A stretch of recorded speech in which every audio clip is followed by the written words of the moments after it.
గతైర్మాణిక్యత్వం గతైర్మాణిక్యత్వం గతైర్మాణిక్యత్వం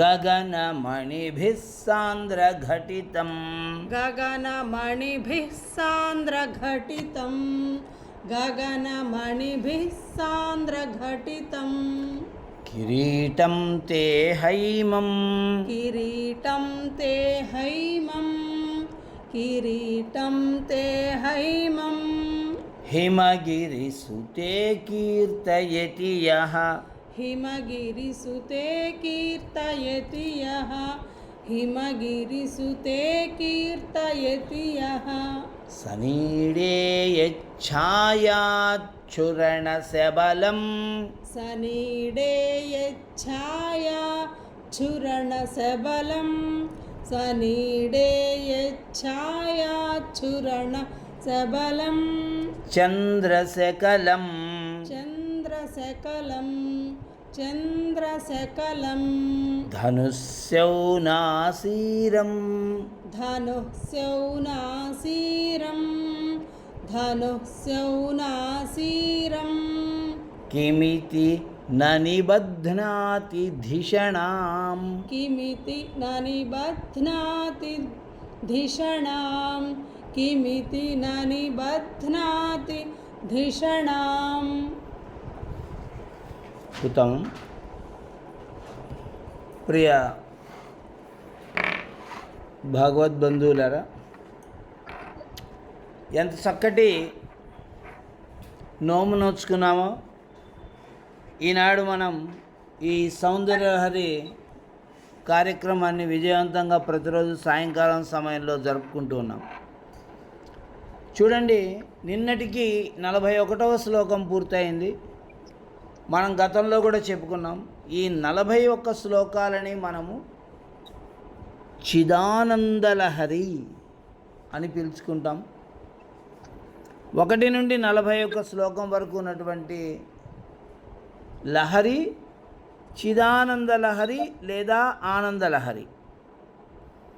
ఇప్పుడు ఈరోజు మనకు సౌందర్యలహరి ప్రారంభమైంది.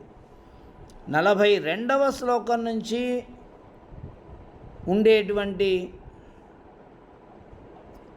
శ్లోకాలు ఏవైతే ఉన్నాయో 42 నుంచి 100 వరకు ఉండేటువంటి శ్లోకాలు సౌందర్యలహరి అనేటువంటి పేరుతో ప్రపంచంలో ప్రసిద్ధి చెంది ఉన్నాయి. కాబట్టి శంకరాచార్య స్వామి వారు భక్తి శ్రద్ధలతో,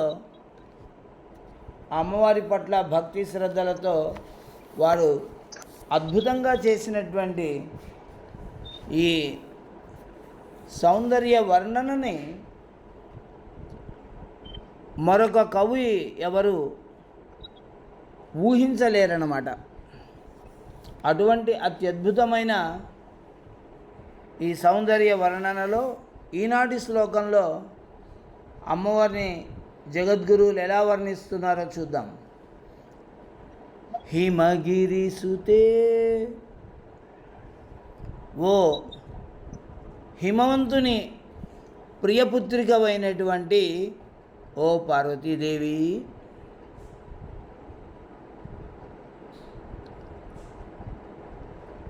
మాణిక్యత్వం గతై, ఒక మణులుగా మణుల స్థానమును పొందినటువంటి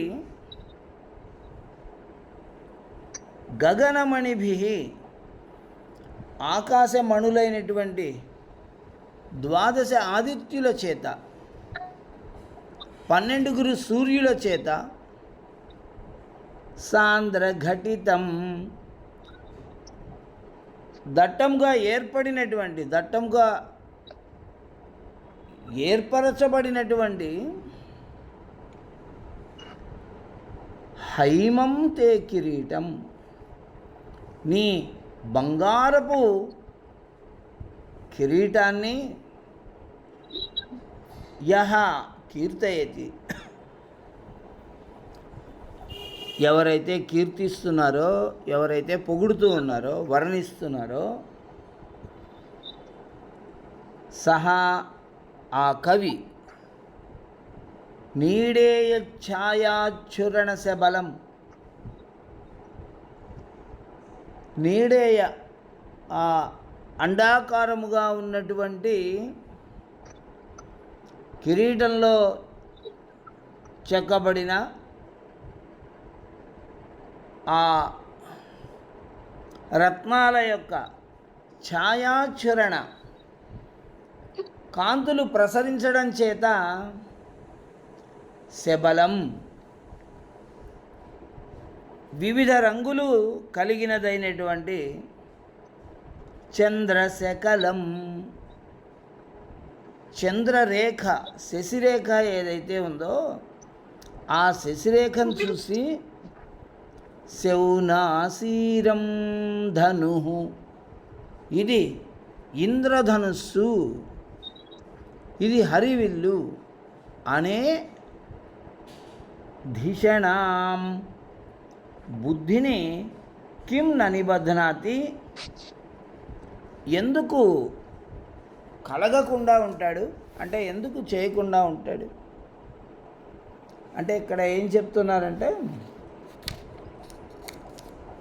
అమ్మవారి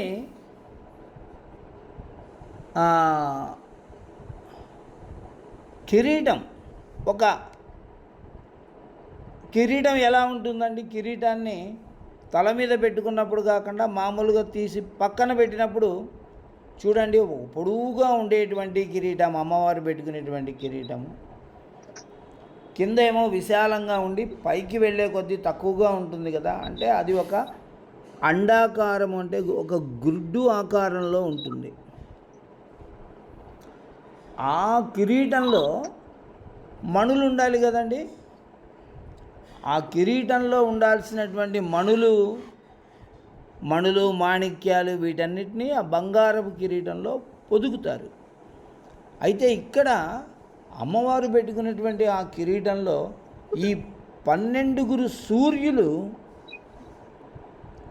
మణులుగా ప్రకాశిస్తూ ఉన్నారు. మనకు ఆకాశంలో ఒక సూర్యుడు కనిపిస్తాడు, కానీ వాస్తవంగా 12 ఆదిత్యులు 12 సూర్యులు ఉన్నారు. ధాత, మిత్రుడు, అర్యముడు, రుద్రుడు, వరుణుడు, సూర్యుడు, భానుడు, వివస్వంతుడు, పూష, సవిత, త్వష్ట, విష్ణువు అనేటువంటి పేర్లతో 12 సూర్యులు మనకి ఆకాశంలో ఉన్నారు. వాళ్ళు ఒక్కొక్క నెలలో ఒక్కొక్కరు ప్రకాశిస్తారు. అయితే ఆ 12 సూర్యులు కూడా ఇక్కడ అమ్మవారి యొక్క విశిష్టమైన సువిశాలమైన ఆ కిరీటంలో రత్నాలుగా పొదగబడి ఉన్నారట. మరి అక్కడి నుండి వస్తున్నటువంటి కాంతులు ఎక్కడ పడుతున్నాయ్యా అంటే ఆ కాంతులు వెళ్ళి చంద్రుడి మీద పడుతూ ఉన్నాయి. రత్నాల యొక్క కాంతులు అని అంటే ఒక్కొక్క రత్నం ఒక్కో రంగులో ఉంటుంది కదా, ఒకటి పసుపు, ఒకటి ఆకుపచ్చ, ఒకటి నీలము, ఒకటి ఎరుపు, ఇట్లా ఉంటాయి కదా. ఆ రంగులన్నీ వెళ్ళిపోయి చంద్రరేఖ, చంద్రుడు కాదు అక్కడ ఉన్నది, చంద్రరేఖ ఉండడం వల్ల, ఆ చంద్రరేఖ మీద పడుతూ ఉండడం వల్ల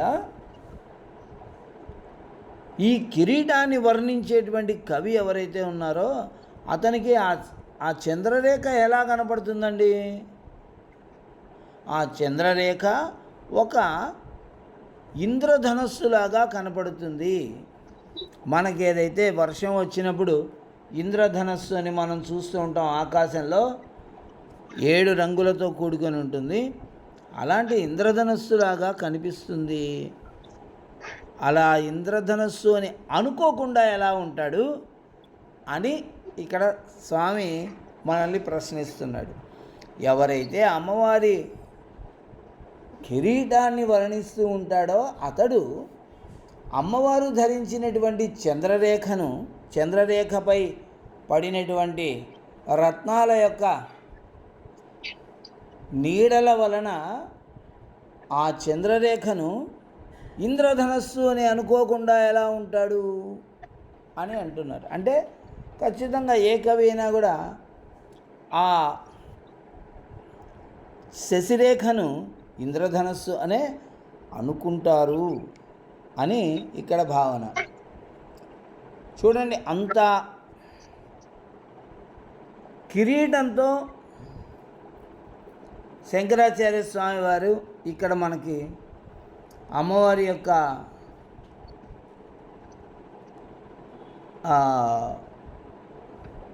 వర్ణనని మొదలుపెట్టారండి ఈ 42వ శ్లోకంలో.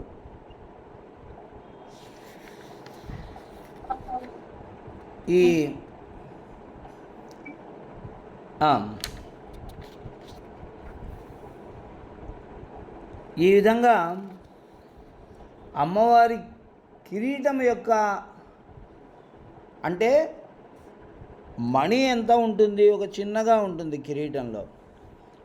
ఇంతమంది 12 మంది సూర్యులు అమ్మవారి కిరీటంలో మణులలాగా పొదగబడిపోయారు అని అంటే అమ్మవారి యొక్క కిరీటము ఎంత శ్రేష్టమైనదై ఉంటుంది, అమ్మవారి యొక్క విరాట్ స్వరూపము ఎంత గొప్పగా ఉంటుంది అనేది మనం ఇక్కడ తెలుసుకోవాల్సినటువంటి విషయం. అమ్మవారి కిరీటమే అంత పెద్దగా ఉంటే అమ్మవారి శరీరం ఇంకెంత పెద్దగా ఉంటుంది అని.